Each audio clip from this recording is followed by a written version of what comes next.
하나님의 말씀을 교독하겠습니다. 사도행전 27장 1절부터 12절까지 함께 교독하겠습니다. 27장 1절부터 12절까지 교독합니다.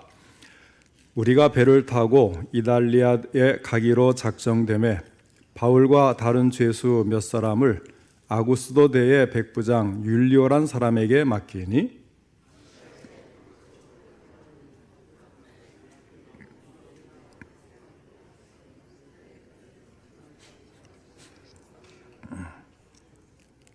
이튿날 시돈에 되니 율리오가 바울을 친절히 대하여 친구들에게 가서 대접받기를 허락하더니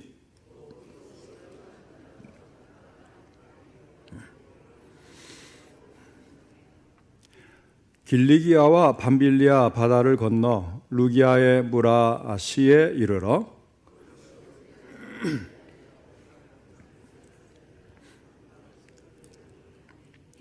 배가 더디가 여러 날 만에 간신히 리도 맞은편에 이르러 풍세가 더 허락하지 아니하므로 살몬의 앞을 지나 그레데 해안을 바람막이로 항해하여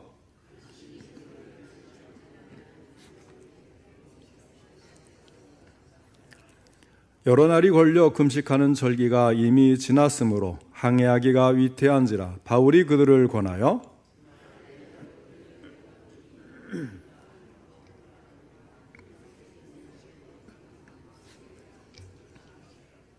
백부장이 선장과 선주의 말을 바울의 말보다 더 믿더라.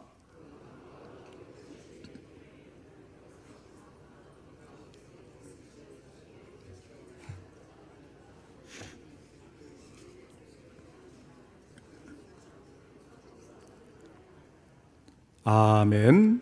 이 시간에는 광풍을 만난 바울이라는 제목으로 함께 말씀을 듣겠습니다.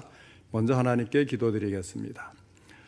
사랑이 많으신 하나님 아버지, 오후에도 저희들을 사랑하시고 예배를 받으실 때에 귀한 말씀 주시니 감사를 드립니다. 이 말씀을 통해서 저희들이 하나님의 음성을 듣게 하시고 주의 뜻을 알게 하시고 그대로 행할 수 있도록 전할 때도 들을 때도 성령님이 함께 하시고 도와주시옵소서. 예수님의 이름으로 기도하옵나이다. 아멘. 사도 바울은 그 당시 세계적인 대도시 로마에 가서 복음을 전하려는 일념으로 때를 기다리고 있었습니다. 마침내 바울은 죄수의 몸이지만 그의 믿음의 선한 소원이 성취되어서 알렉산드리아호라는 배를 타고 지중해를 건너 로마로 향하고 있었습니다. 그런데 갑자기 불어닥친 계절풍이라고 하는 유라굴로가 크게 일어나서 배를 탄 276명은 14일 동안 구원의 소망도 없이 바람 부는 대로 물결 치는 대로 표류하며 떠다니게 되었습니다. 유라굴로는 겨울철에만 부는 계절풍으로 이 계절이 되면 누구도 배를 띄우기를 꺼려하는 그런 엄청난 광풍입니다. 그래서 바울도 이 광풍을 염려하여서 선주와 선장 그리고 백부장에게 겨울철 항해를 만류하고 설득했지만 그러나 그들은 바울의 충고를 받아들이지 않고 이미 시기가 늦었는데도 항해를 감행한 결과 정말로 유라굴로라는 광풍을 만나서 14일간이나 사경을 헤매야 했던 것입니다. 짐과 배의 모든 기구까지도 그들의 손으로 바다에 버리면서 모든 것을 포기했음에도 불구하고 암담한 상황이 계속되었습니다. 20절에 보면 여러 날 동안 해도 별도 보이지 아니하고 큰 풍랑이 그대로 있음에 구원의 여망마저 없어졌더라 말씀을 합니다. 그때는 나침반 대신에 해와 별을 보고 위치와 방향을 측정해서 항해를 하였습니다. 그러나 해도 별도 보이지 않고 큰 풍랑은 그대로 있었습니다. 이럴 때는 어떻게 해야 하겠습니까? 우리의 인생에도 이러한 때가 있을 수 있습니다.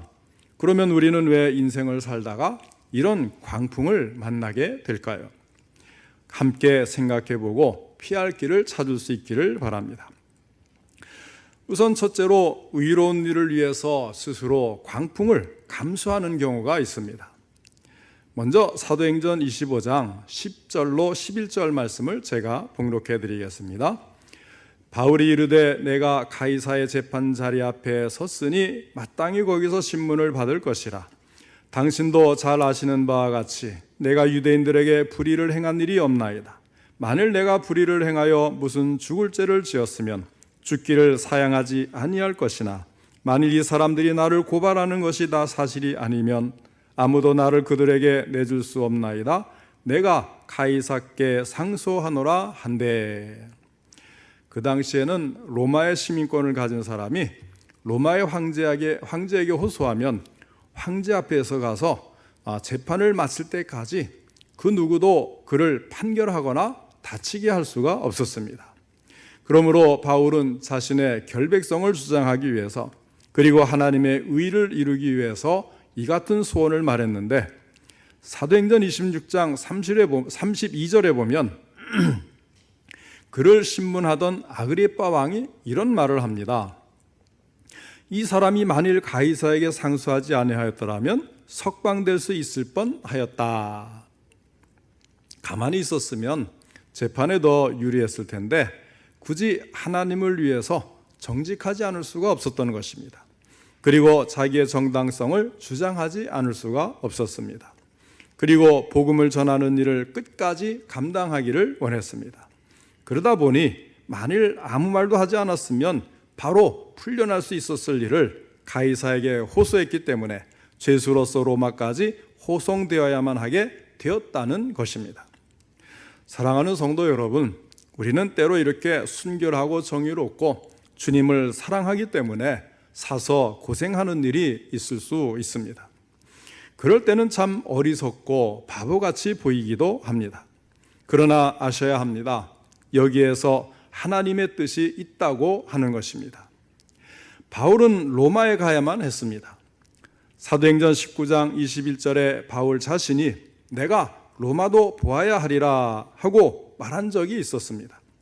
또 사도행전 23장 11절에서는 그날 밤에 주께서 바울 곁에 서서 이르시되 담대하라. 내가 예루살렘에서 나의 일을 증언한 것 같이 로마에서도 증언하여야 하리라 하시니라. 이렇게 말을 한 것입니다. 주님께서 바울에게 말씀하신 것은 그저 헛된 소망이 아니었습니다. 어떤 방법으로든 이루어질 일이었습니다. 우리 성도님들이 하나님 안에서 참된 소망을 가지고 있으면 끝까지 믿으시기 바랍니다. 하나님께서 꼭 이루어 주실 줄로 믿으시기를 바랍니다. 둘째는 하나님의 말씀에 불순종하기 때문에 광풍을 만나는 경우입니다. 백부장은 바울의 말보다 선장과 선주의 말을 더 믿었습니다. 그것은 하나님의 말씀보다 인간의 경험을 더 중시하는 것을 말합니다. 하나님의 말씀보다 인간의 이성과 경험을 더 신뢰할 때 그곳에 풍랑이 오는 것을 피할 수 없는 법입니다. 왜 하나님의 말씀에 불순종을 합니까? 불편하다는 이유 때문에 그럴 수가 있어요. 우리는 여기서 백부장과 배 안에 탄 사람들이 선장과 선주의 말을 바울의 말보다 더 믿었던 배경을 잘 살펴볼 필요가 있습니다. 물론 그들이 하나님을 알지 못했고 그래서 하나님 말씀보다는 인간의 경험과 지식을 더 중요시한 데에 근본적인 원인이 있기는 합니다. 그러나 이토록 엄청난 재앙을 예고할 때는 그래도 귀를 기울여 보아야 하지 않겠습니까? 그런데 그렇지 않았다는 거예요. 왜 그랬느냐? 그 이유를 알 필요가 있다는 겁니다. 27장 12절 말씀 우리 다 같이 읽겠습니다. 12절입니다. 시작. 그 항구가 겨울을 지내기에 불편하므로 거기서 떠나 아무쪼록 베닉스에 가서 겨울을 지내자 하는 자가 더 많으니 베닉스는 그레데 항구라 한쪽은 서남을 한쪽은 서북을 향하였더라. 아멘.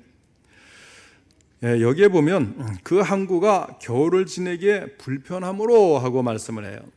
미항이라고 하는 이 항구 자체가 항해를 멈추고 겨울을 지내야 할 정도로 좋은 항구가 아니었다는 겁니다.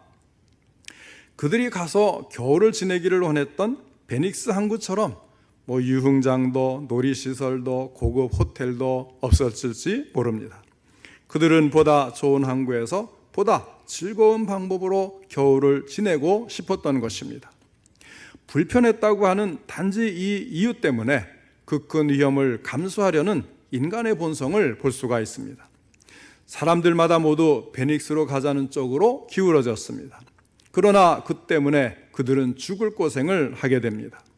보기에 불편하고 육체적으로 즐길 만한 것이 아무것도 없었던 바로 그 미항이 그들이 겨울을 편히 지낼 수 있었던 유일한 곳이었는데 그것을 거부한 때문입니다. 우리 신앙생활도 마찬가지입니다. 교회는 세상의 즐거움을 추구하는 사람들에게는 재미없는 미항과 같은 곳입니다. 미항처럼 불편한 곳일 수가 있습니다. 신앙생활은 확실히 우리의 육체의 삶에 불편을 가져오는 것이 사실입니다. 때로는 피곤도 가져옵니다. 의롭게 살려고 하면 손해를 보기도 하고 큰 고난에 휩쓸리기도 합니다. 그래서 많은 사람들이 베닉스를 찾습니다. 편안하고 육체적인 즐거움을 더 누릴 수 있는 곳입니다. 그리고는 유라굴로와 같은 죄악과 쾌락의 풍랑에 휘말려서 낭패를 당하게 됩니다. 단지 불편하다는 이유만으로 바울의 경고를 무시했던 벳사람들이 결과적으로 겪을 수밖에 없었던 일은 무엇인지 18절, 19절 두 절을 함께 읽겠습니다. 27장 18절 19절도 있습니다. 시작. 우리가 풍랑으로 심히 애쓰다가 이튿날 사공들이 짐을 바다에 풀어버리고 사흘째 되는 날에 배의 기구를 그들의 손으로 내버리니라. 아멘. 결국 모든 것을 포기하고 자기 손으로 내어버리는 일을 하지 않을 수가 없었던 것입니다. 얼마나 아까운 재산들입니까? 어떤 사람들에게는 그 짐들이 전 재산을 팔아 준비한 장사미천이었을 수도 있습니다. 그러나 마지막까지 움켜쥐고 있던 것을 제 손으로 포기하고 내어버리지 않을 수 없는 상황에 도달하고 말았습니다.